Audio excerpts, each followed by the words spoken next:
नमस्कार दोस्तों, बहुत बहुत स्वागत आपका मेरे चैनल पर। आज मैं लाई हूँ नई पुस्तक आप लोगों के लिए और इसका नाम है ज्ञानांजलि।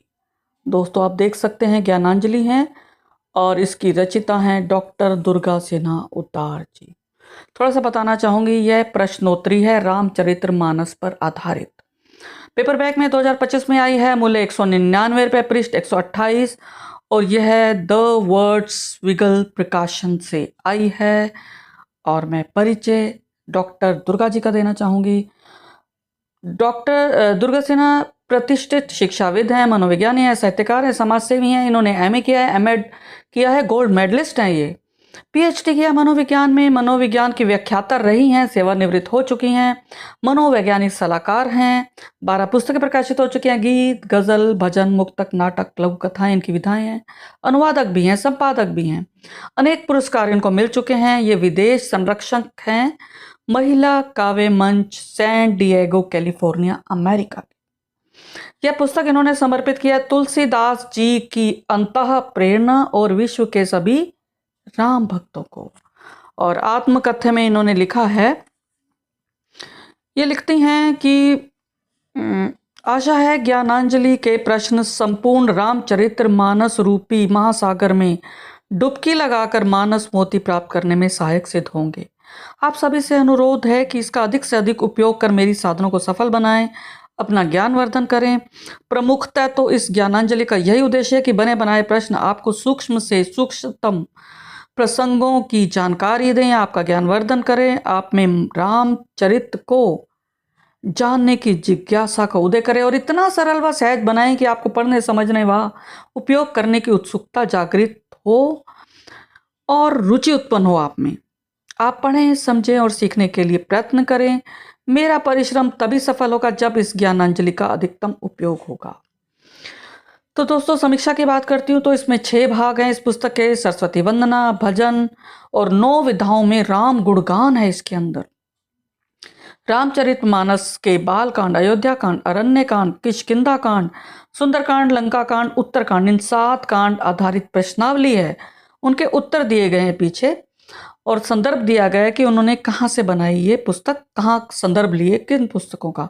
उसके बाद है शरणांजलि है, धन्यवाद ज्ञापन और भजन है। तात्पर्य यह है कि एक ही पुस्तक में दुर्गा जी ने राम नाम की यात्रा इसमें लिखी है। इसको पढ़ते जाइए, गुनते जाइए। अध्यात्म रस की मूसलाधार बारिश में जो भी भीग गया वह राममय हो गया। विद्यार्थियों से लेकर आम जन तक सभी वर्गों के लिए यह पुस्तक उपयोगी है। पढ़कर जीवन में उतारना ही इस पुस्तक को लिखने का उद्देश्य है। तो दोस्तों, जय श्री राम। तो दुर्गा जी को मैं बहुत बहुत बधाई देना चाहूँगी और विदेशों में जितने रह रहे हैं हमारे भारतीय, उन सब के लिए भी उपयोगी है, क्योंकि दुर्गा जी मैंने बताया अमेरिका में रहती हैं। तो मैं उम्मीद करती हूँ कि आप इस पुस्तक को खरीदेंगे, पढ़ेंगे और इसको अपने जीवन में उतारेंगे। तो अब मैं आपको इसके कुछ रचनाओं का पाठ करूँगी। देखिए, सर्वप्रथम इन्होंने इस तरह से माँ सरस्वती का वंदन किया है, चित्र दिया है और इस तरह से देखिएगा राम लक्ष्मण का चित्र। और ये तो आपने देख ही लिया होगा मुख पृष्ठ। तो अब मैं रचनाओं का पाठ करती हूँ आप लोगों के लिए। तो देखिए, कई विधाओं में राम का इन्होंने यशगान किया है। देखिए भजन, मेरे मन में बिराजो आकर राम, मेरे तन में बिराजो आकर राम, तन मन में बिराजो आकर राम, मेरी सेवा तुम स्वीकार करो, मेरी पूजा अंगीकार करो, हृदय में बिराजो आकर राम, मेरे मन में बिराजो आकर राम। सरस्वती वंदना भी इन्होंने सबसे पहले लिखी थी। नमामि देवी शारदे, नमामि देवी शारदे, दिव्य ज्योति ज्ञान का अखंड महावारदे। तो इस तरह से इन्होंने लिखा। और अब देखिए एक और विधा अलग अलग। राम को नाम जपियो जब से तब से, मनवा कछु चाहत नाही, धीर धरे न धीर रहे, कभी धीरज मनवा को वत नाही। राम को नाम जपियो जब से तब से, मनवा कछु चाहत नाही। अब देखिए छन, छन्न पकैया छन्न राघव सुखधाम। राम नाम जप जिह्वा मेरी, लेखनी ले विश्राम, लेखनी ले विश्राम। दोहे सुनिए। राम जगत आधार है, राम सुखद संसार, राम नाम जपिए सदा, होगा बेड़ा पार, होगा बेड़ा पार। माया सुनिए। राम आए जीवन में, राम आए जीवन में, खुशियाँ झूम उठी, हर्षित है जग मन में, खुशियाँ झूम उठी, हर्षित है जग मन में। और राम हाइकू है। सुवर्ण मृग भटकाता जीवन हर युग में, भटकाता जीवन हर युग में। बहुत सुंदर। घनाक्षरी देखिएगा एक।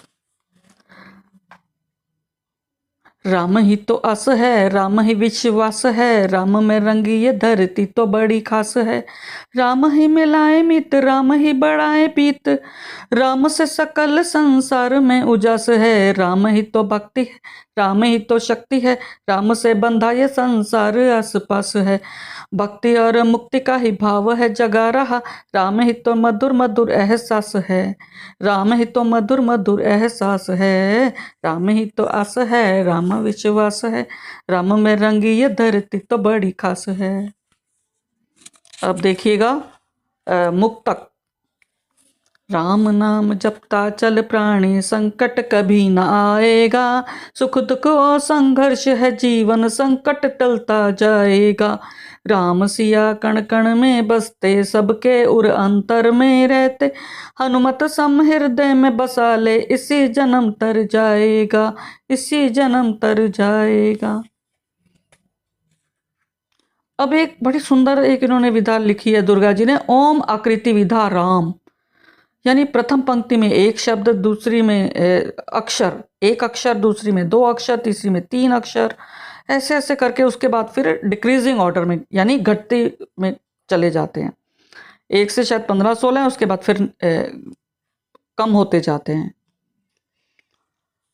10-10 हैं शायद। ऐसे मैं आपको सुनाती हूँ, आपको इसका एहसास हो जाएगा और देखिए भक्ति भाव में आप बह जाएंगे।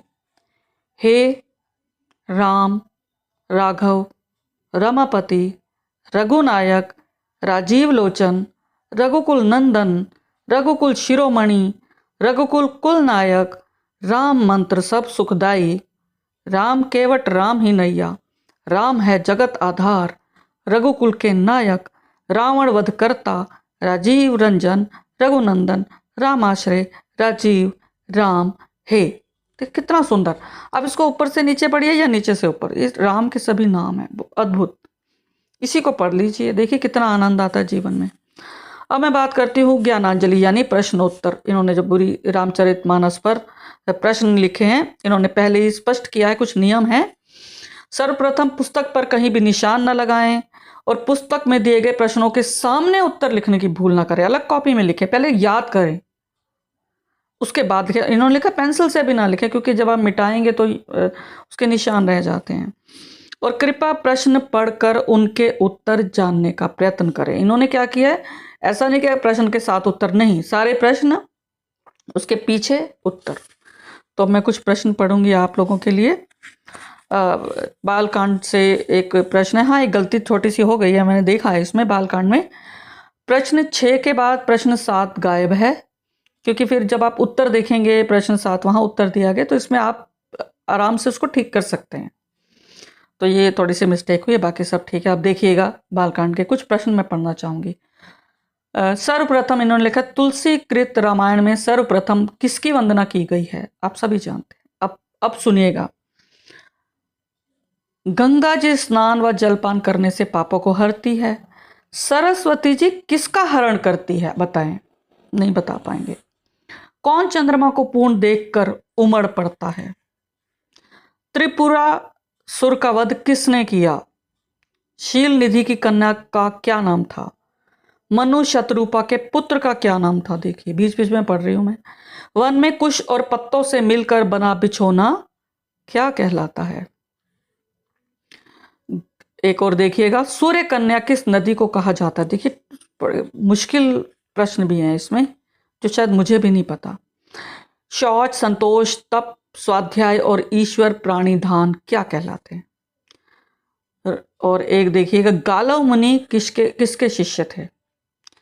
देवताओं में सबसे बड़े रघुकुल श्रेष्ठ किसके लिए कहा गया है? आप जानते हैं। रावण की तलवार का क्या नाम था, जरा बताइए। नहीं पता होगा।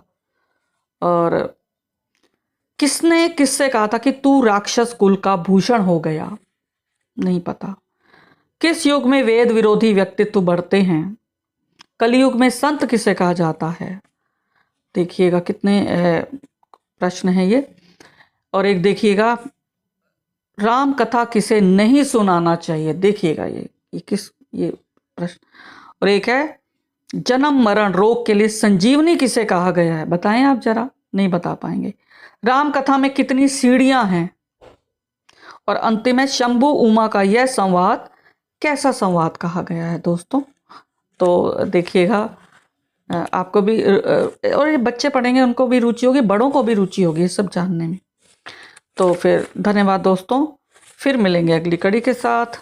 तब तक मुझे आज्ञा दें। चैनल को सब्सक्राइब नहीं किया तुरंत करें, बेल आइकन दबाएं। और यदि आपको ये वीडियो पसंद आए तो कृपया लाइक भी कीजिए और अपने मित्रों के साथ शेयर कीजिए। और आपके कमेंट्स का मुझे इंतज़ार रहता है। तो जय श्री राम।